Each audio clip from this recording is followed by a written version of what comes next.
Elon மஸ்கின் இலங்கை விஜயம், புதிய விதிமுறைகளை உருவாக்கும் இலங்கை அரசாங்கம். சவேந்திர சில்வாவுக்கு மீண்டும் அழைப்பு விடுத்துள்ள அரசாங்கம். வற்றாப்பளை கண்ணகை மீன் ஆலயத்துக்கு சென்ற இளைஞர்களுக்கு நேர்ந்த கதி. இலங்கையில் கண்டுபிடிக்கப்பட்ட அரிய வகை மீனினம்.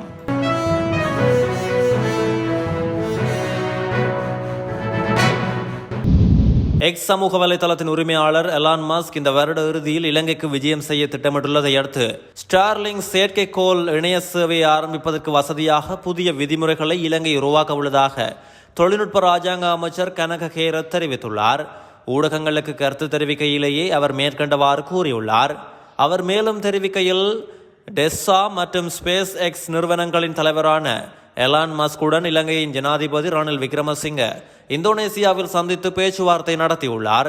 அத்துடன் அவரை இலங்கைக்கு வருமாறும் அழைப்பு விடுத்திருந்த நிலையில் அதனை அவரும் ஏற்றுக்கொண்டுள்ளார். ஏற்கனவே இலங்கையில் ஸ்டார்லிங்கை அறிமுகப்படுத்துவதற்கு இந்த ஆண்டு மார்ச் மாதம் விண்ணப்பம் அனுப்பப்பட்டது. அதன் அடிப்படையில் இலங்கை அரசாங்கம் தற்போது புதிய விதிமுறைகளை உருவாக்கும் பணியில் ஈடுபட்டுள்ளது என அவர் குறிப்பிட்டுள்ளார். இலங்கையின் முன்னாள் பாதுகாப்பு படைகளின் பிரதானி ஜெனரல் சவேந்திர சில்வாவுக்கு அரசாங்கம் மீண்டும் அழைப்பு விடுத்துள்ளது. சிவில் கடமைகளில் இருந்து விலகியதன் பின்னர் டெங்கு கட்டுப்பாட்டு நடவடிக்கைகளுக்காக அவர் மீள அழைக்கப்பட்டுள்ளதாக அரசாங்கம் அறிவித்துள்ளது. ஜனாதிபதி செயலகத்தில் நேற்று நடைபெற்ற டெங்கு நோய் கட்டுப்பாடு தொடர்பான மீளாய்வு கூட்டத்திற்கு அவர் அழைக்கப்பட்டிருந்தார். குறித்த கூட்டமானது ஜனாதிபதியின் தேசிய பாதுகாப்பு ஆலோசகரும் தலைமை அதிகாரியுமான சாகல ரத்நாயக்க தலைமையில் இடம்பெற்றிருந்தது. இந்த மாதம் 25ஆம் தேதி முதல் ஜூன் மாதம் 1ஆம் தேதி வரை டெங்கு தடுப்பு வாரத்தை நடைமுறைப்படுத்த தீர்மானிக்கப்பட்டுள்ளது. முல்லைத்தீவு பொதுக்குடியிருப்பு பகுதியில் உளவு இயந்திர பெட்டியில் பயணித்த சிறுவன் உயிரிழந்துள்ளதுடன் 5 பேர் படுகாயமடைந்துள்ளதாக தெரிவிக்கப்படுகிறது.